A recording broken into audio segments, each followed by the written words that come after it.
Boyce Watkins, and welcome to drboycetv.com, the home for intelligent Black people.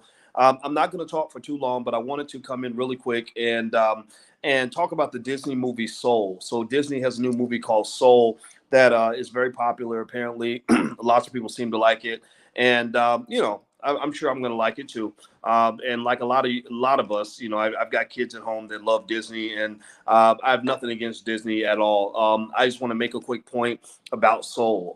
Soul was brought to my attention actually because there's a brother named Kemp Powers who's the director of the film, and Kemp Powers got to direct this movie, this Disney movie Soul, and there was somebody on the HBCU website that was basically really proud of the fact that Kemp Powers was selected as the director, and I think that's really great. And so first of all, I want to start off by saying congratulations to him and his family. I'm really happy for him. I'm happy for those of you who enjoyed the movie and stuff like that. Give me a yes or no if you've actually seen the film, and if you liked it. Give me a yes or no. Most people seem to have liked it. Now, here's the thing about all of this, right? Now, this is why I'm bringing up Soul and Disney and everything else. When I saw on this HBCU website, they were very proud that Kemp Powers had been selected as the director. They also mentioned that he went to an HBCU. I think that's awesome for Kemp. I think it's awesome for his family. It's awesome for whatever school he went to, etc. But I think that what you have to do is, for a second, consider the fact that that which is awesome for the individual is not always a big win for the community. Sometimes when Black people, give me a yes or no if you've noticed this. When a Black person gets a job, one Black person gets one job hired by a white company, we celebrate that like it's Black history. We celebrate that like it's Black history. I remember when what was that lady? She worked at the Today Show. I forgot her name. Her name's not even in my brain, but she was at the Today Show, and she was the first Black woman that the Today Show had ever selected to anchor a daily show or daily morning show, national morning show, whatever the case may be. Um, and they said that literally they made Black history. That she and the Today Show had made Black history by making her the first Black person to put on a daily show. Now, let me tell you why that's very dangerous thinking. Why that is actually white supremacist thinking. When you are Black and you give white people the ability and the right to make Black history by making a decision on who they're going to hire, which Negro they're going to pick, and which one they're not going to hire, you're giving them the power of a God. You're giving them the ability to literally get up one morning and say, Bob, I think that we're going to make Black history today, and we're going to go and pick one of the Negroes. We don't want them all. We don't want all the Black people. We'll just pick one. We'll pick the best one off the top. We'll cherry pick, right? And we're not going to we're not doing something for the whole community. We're just going to pick the one that we need, the one that's going to make money for us, and bring them into my company. And these people will really feel like it's Black history. Now, I need you to give me a yes or no. Have you ever heard a white man say that one of the greatest moments in white history was when Joe Smith got hired by a Black-owned business? Give me a yes or no. Has anybody ever heard a white man say, now this is not me being hateful, this is me being truthful, this is me being honest. I owe you the truth. That's what I owe you. I don't owe you nothing but the truth. Can you imagine a white man saying that the greatest moments in white history were when a white person got hired by a Black-owned company? Or maybe when a white guy got into an HBCU. Has there ever been a white man who made white history by getting admitted to an HBCU? Where he's up there with George Washington and Abraham Lincoln and the greatest white men in history, right? Seriously. So the reason I say this is because, in order to really understand your position and the oppression that you face and how to overcome it, you have to understand the distorted reality that you've been indoctrinated into accepting. You have to understand where the rope-a-dope begins. The rope-a-dope begins at birth. And the rope-a-dope is that you're led to believe that being closer to white people makes you better and more successful. But you're not designed to measure what is a real impact on the community. Like, what's really moving the needle for the Black community? Like, what's really improving Black wealth? Well, one thing I can tell you, I'm a, you know me, my PhD's in finance, I'm a financial scientist, and I can tell you as a financial scientist that the needle on Black wealth is not being moved by Black people getting better jobs. It's just not. The needle of wealth in the Black community, the needle of Black wealth is not being moved when Disney decides to hire another black person. Right? The needle of black wealth is not moved when Disney puts out, another Black Panther movie. Now, the needle on Disney wealth moves because Disney collects $1 billion from the black community every time they make a movie for y'all. Just to be clear, this is not anti-Disney movie. I saw the Black Panther, so if I told you not to go see it, I'd be a complete hypocrite. So this is me stating facts that I need you to kind of process without me telling you what to do. This is just me stating facts. So the needle of black wealth is not moving forward by Disney making another movie. The needle of black wealth does not move forward when a company like Disney hires one more black person. Why is that? Well, because white people don't have enough jobs to hire everybody. And even if they did, you still wouldn't win because people who work for other people are not building their own wealth. They're getting enough money to survive. And the people who are building wealth are the people who actually own the companies, right? So I want to make that clear. This is not me dissing Mr. Kemp Powers or dissing the movie Soul or any of that. It's me responding specifically to the statement I saw where a brother was very, very proud that this black man had been selected by the white folks who run Disney to do this movie. Now, here's the thing. Here's something that makes me proud. I know guys like Mark Harris out in Chicago, or Rick Mathis out in Atlanta, and Dorian Chandler in New York, and Tariq Nasheed out in Los Angeles, and other places all around the country where you've got black filmmakers who are not just getting a job. These are people that are actually creating jobs for other black people. There are people all around this country. I wish I had a list in front of me so I could shout them all out. I can't think of everybody right now. I'm probably going to remember a couple after I'm done. But I see black filmmakers. I see Quayle TV, which is the black Netflix. This sister doesn't just have a job. This sister is the CEO. She's building wealth every time that network grows in subscribers. It's not as big as Netflix, not as fancy, but it is building wealth for the community. She hires black people, right? When you go work for other people's companies, what's happening is you're building their company. The Jackie Robinson effect, and I want you to pay attention to this. The Jackie Robinson effect is one of the great economic rope-a-dopes that has been pulled on the black community since integration. The Jackie Robinson effect is where you have been trained to believe that Jackie Robinson leaving the Negro Leagues to go to play in the major leagues was a big win for the black community. Like, that was our day. That was our shining moment. That was the time where we suddenly became somebody, right? When actually Jackie Robinson leaving the Negro Leagues probably drained $50 billion of black wealth out of the black community because we had the best baseball players in the world. When Jackie Robinson and others left the Negro Leagues, and they didn't take them all, they took the best players. They don't take the average players. There's no place for the average black man in these spaces. They only take the extraordinary people. When they left, all the businesses associated with the Negro Leagues went bankrupt.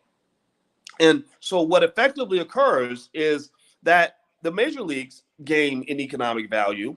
The players and their families, those individuals gain in economic value. They gain something, but the community gets left behind. So why do I know that I'm correct on this? Why am I insisting on this point? Because I know I'm hurting some people's feelings. I see Seesaw says, damn, boys, I get it. But when you never had a role in something, it's historic. Right, I agree. When white people don't invite you to the party, you feel better about yourself when they let you in. You feel better when they finally say you are somebody because you were taught to believe, Seesaw, Shaw, that you were a nobody. You were taught to believe that if they don't accept you, then you don't matter. Well, I'm here to tell you, Miss Shaw Roll, that you are somebody. Jesse Jackson used to say this, and I'm going to say it right now. You are somebody whether they want you or not. This director, Kemp Powers, to me, was talented before Disney decided to cherry pick him from the black community. Because remember, when you're giving all this energy to what Disney's doing, you know what you're doing too? You're ignoring all of the people in your community who are smarter than Walt Disney himself.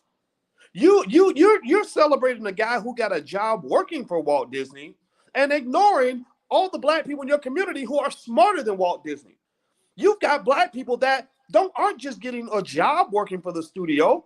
They own the damn studio. And those studios could be worth hundreds of millions of dollars if we supported them. But you can't support them if all of your attention, you see, attention It's a commodity. There's actually a cryptocurrency called the basic attention token. The basic attention token says even your attention is worth something, right? They call it mind share. Mind share is like real estate. It's like owning plots of land. When people have shares of spots in your mind, give me a yes in the chat if you get what I'm saying. Please give me a yes if you understand where I'm going with this. Because I'm sometimes I go over people's heads, but I'm not going to insult you by dumbing it down. Some people just have to come back later when they understand what I'm talking about. But mind share has economic value. So when Disney buys your mind share because they've got billions of dollars to promote and market. They can put it in your face so much that you get to the point where you're not thinking about nothing else because you're only thinking about the new Disney movie that came out. That's why the media does this with the radio. You ever have that where they play a song that sucks and they play it so many damn times that you catch yourself bobbing your head to it and singing along and stomping your feet? Anybody ever do that? It just makes you mad as hell because you hate the song, but they played it so many times that it's taken over highest shares of your brain, right? We all go through this, right? So Disney has the ability to occupy mind share in the black community by saying, hey, y'all, we hired a couple of black people. We didn't hire too many now because we don't want to have the place overrun with Negroes. But we hired a couple of black people who went and they infiltrated and got us access to black culture. So we've carbon copied black culture in a way that is just like the real thing. We have replicated black culture. We've appropriated it appropriately so that we can go. Now, we didn't pay all of y'all, but we did pay a couple of y'all some good money to help us simulate black culture. And we want y'all to come over here and come watch our new movie because it's made for you. This is a black movie. Well, here's the problem. It's not a black movie. It's a movie with black people in it, but it's not a black movie. Just like, I'll give you an example. You guys have seen one brother that's come on the show by the name of Daryl Bell. Daryl Bell was on a show called A Different World. A Different World was a show that many black people love.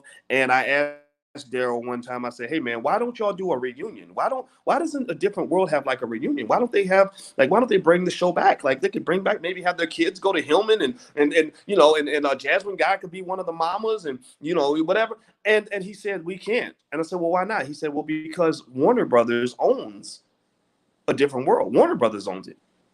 So you think it's a black show, but that ain't no black show. That's a white show. That's a white show in blackface, or a black show in whiteface, however you want to call it. But it ain't yours. Right. So what I'm saying to you is saying this in a way that says, look, I know people get their feelings hurt because you've been so trained to believe that integration is a win for you. You've been trained to believe that when your best and brightest get plucked and taken to another community, that's a win for your community. The reason that I want you to consider the fact that it's not a win is because it's never been a win.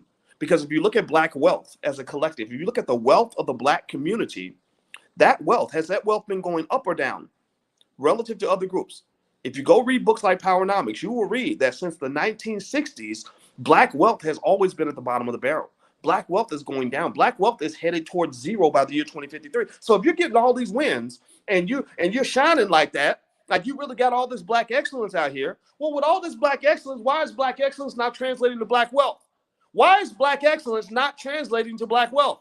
I ask you again, why is black excellence not translating to black wealth? Because you've got the wrong definition of black excellence. You actually think black excellence is something that it's actually not.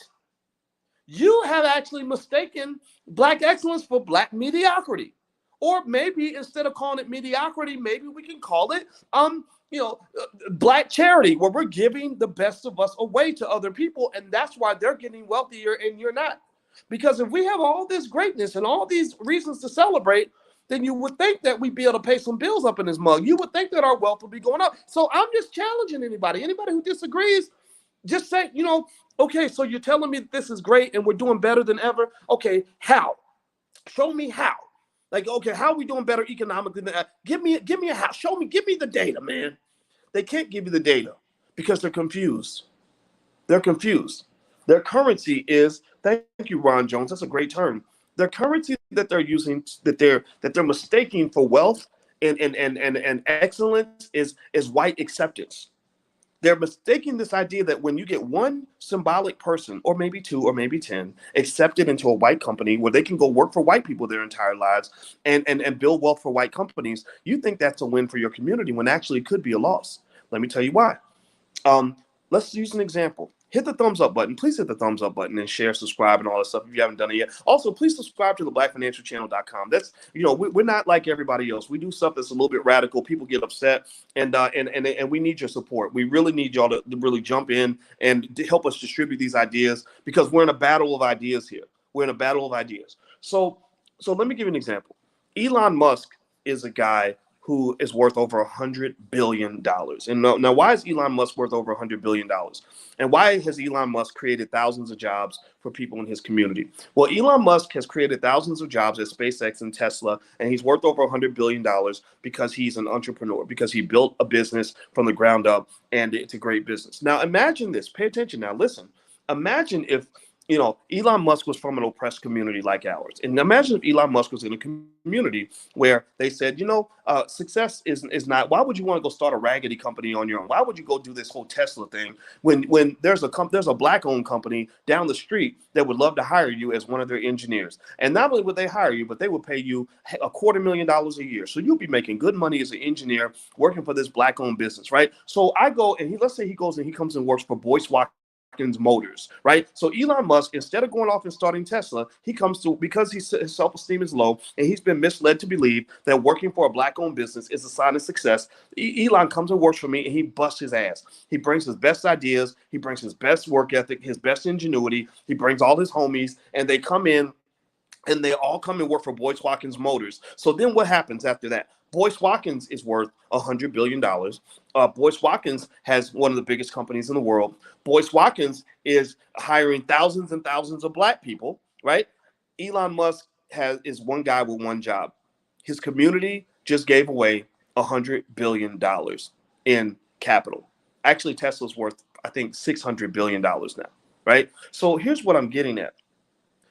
The reason that your wealth is going backward is because many of your Elon Musks who would have built $10 billion, $100 billion companies are actually only, $300,000 employees, because you believe that being closer to white people makes you better.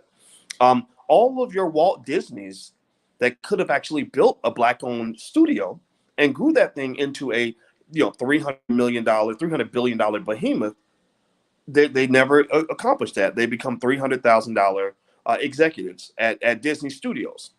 Do you follow what I'm saying? Do you get what I'm saying? All your little Mark Zuckerbergs in the black community, because we got black kids and no technology, spend time on their phone and all that. Some of y'all got kids like that in your house. Maybe they want to go to college and become engineers. Well, a lot of your little black Mark Zuckerbergs, they become black employees, and they never know their potential. Instead of building the $200 billion company that employs 100,000, 50,000 black people, they go and they get a nice little job in a nice house in the suburbs, and they drive an Audi, and they feel like they're successful. They feel like they've hit the mountaintop. They get to say, "Mom, I made it. Look at me.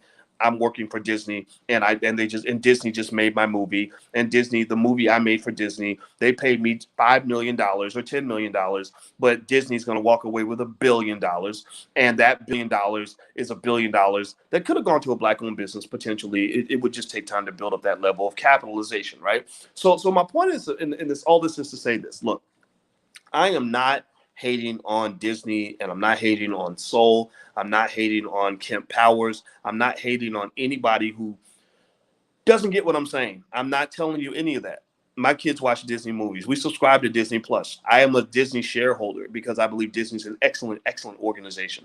I've talked to you guys about Disney before. I said Disney is the type of company that's going to figure out how to get their money no matter what. They are smart.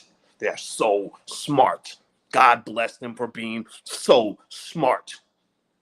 What I'm saying to you is that you got to kind of temper the amount to which you celebrate whiteness as some sort of sign, or white validation as a sign of black success.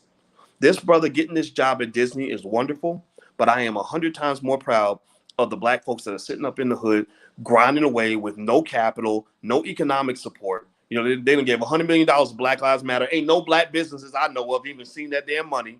Right? Seriously, all the PPP loans going out, skipping right over the heads of black businesses, but got black business owners out here finding a way to make a way, making $1 out of 15 cents, running on fumes, raising capital by any means necessary, because their people are so busy supporting the next Disney movie that y'all don't even know when the next black-owned movie is even coming out. Mark Harris puts out a film, he got to beg y'all to watch it, but y'all lining up for 2 hours at a time to see the Black Panther Part 2.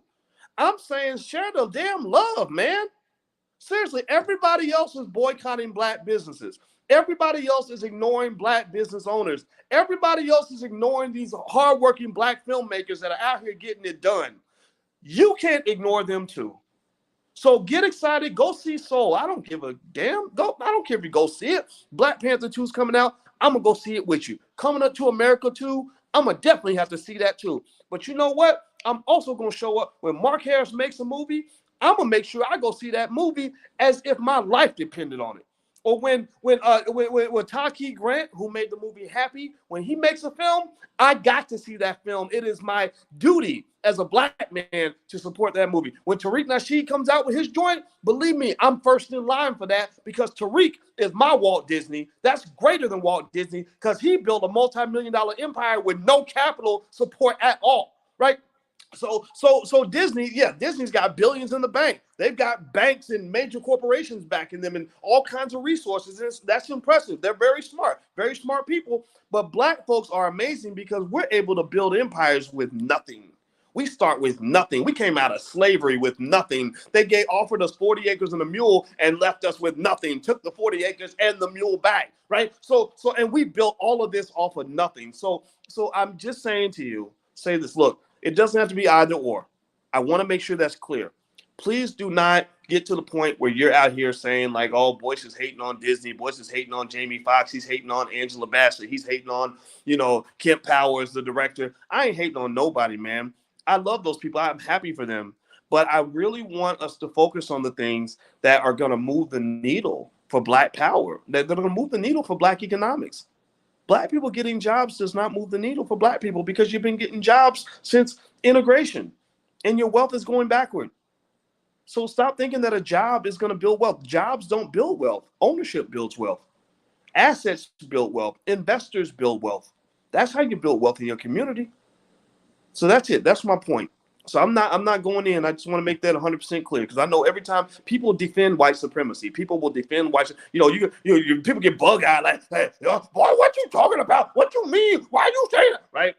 We're not doing that today. Please, let's not do the bug-eyed slave like I'm a defend massa, like my life depended on it. Because I saw too much of that during the election. I saw too many people defending their Republican or defending their favorite Democrat, and it drove me crazy. Like, I wish you would defend black people the way you defend your favorite white person, because the stuff is ridiculous to me. It's actually quite silly. It makes you look like second-class citizens, and I'm encouraging you to be first-class citizens, which means that you're B1, black first. First class means black first. Put a hashtag B1 in the chat if you get what I'm saying. I don't have much else to say. I'm going to get out of here, guys. And speaking of all that type of stuff, all that black stuff, don't forget, make sure you subscribe to theblackfinancialchannel.com. You can also follow us on Instagram at The Black Financial Channel. And also, if you want to go to the Black Business School, if you want to learn more about black economics, theblackbusinessschool.com. We've got experts and specialists you can talk to right now that can help you figure out what your personal wealth plan is. So the URL that I can offer to you. And also, actually, tonight, we're doing an event called Black Experts Empire, where basically want to talk about ways that people actually monetize what's in their mind. So if you want to join us for that event, you can actually go to drboyceseminars.com. That's drboyceseminars.com. So feel free to take a look at that as well. And so I'm out of here, guys. Have a good day. And I thank you guys for listening. And I hope that this conversation was helpful to you. It's what I really believe. And again, it's not meant to have any ill will toward anybody. It's meant to have, this is all about black love, not hating of anybody. I'm not a hater. I'm a lover, but I love so much that the power of love exceeds the power of hate. So sometimes people that don't understand that will interpret that love to be hate when really it's just intense love. So I just want us to win, and I want us to change the game. I want us to do things different, and that's how we're going to get ahead. So take care, guys. I'm out of here. Thank you for listening. Have a good day, and I'll see you soon. Be good. Peace.